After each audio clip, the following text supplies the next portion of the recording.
কি তুমি এখানে কোন সাহসে এই বাড়িতে এসেছো? অধিকারের সাহসে। অধিকার?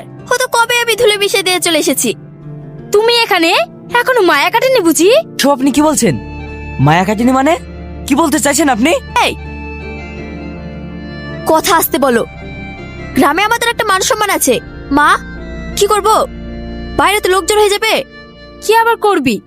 বাড়ির দরজার সামনে কুকুর আসলে যেমন দুমুঠো খেতে দিস তেমন দুমুঠো খেতে দিয়ে বিদায় কর। সবাই বলবে জামাইকে কিছু খেতে না দিয়ে তাড়িয়ে দিয়েছে। তুই বসতে দে, আমি খাবার নিয়ে আসছি। কিরে সেলিম, তোর রাজকন্যার খবর কি? এখনো শ্বশুর বাড়ি বন্দি নাকি?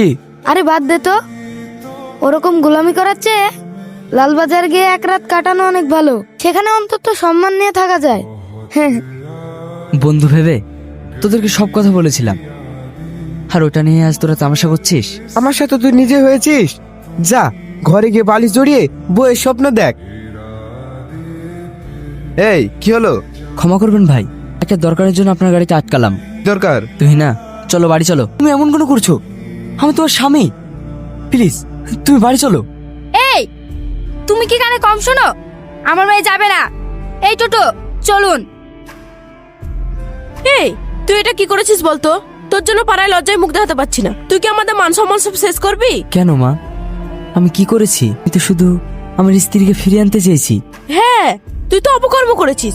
তুই যে মেয়েকে বিয়ে করেছিস সে তো তোকে কুকুরের মতো তাড়ায়। তোর তো লজ্জা কিনা কিচ্ছু নেই। যত জ্বালা সব এখন আমাদের। যা এই বাড়ি ছেড়ে চলে যা। তোর মতো ছেলে আমাদের দরকার নেই। আমার ছেলে ভুল করেছে, অপরাধ করেনি। একটা মানুষ ভুল করলে সমাজ থেকে খারাপ চোখে দেখে ঠিক আছে, তাই বলে আমরা বাপ মা হয়ে ছেলের জন্য এই বাড়ির দরজা বন্ধ করে দিলে ও কোথায় যাবে? একটু বোঝার চেষ্টা করো, এটা আমাদেরই ছেলে। তুই না, তুমি তুমি এটা কি করছো? কেন? তুমি দেখতে পাচ্ছ না আমি বিয়ে করছি? কি?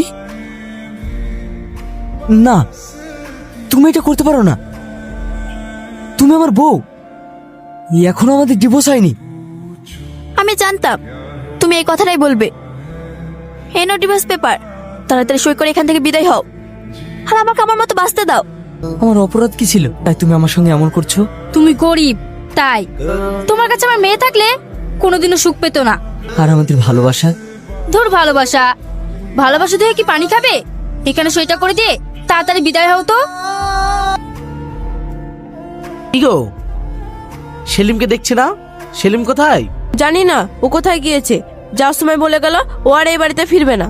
জুলি, তুমিও বোঝো না, একটা মানুষ তখনই ঘর ছাড়ে যখন সে চারিদিক থেকে হেরে যায়। মা হয়ে তুমিও বুঝলে না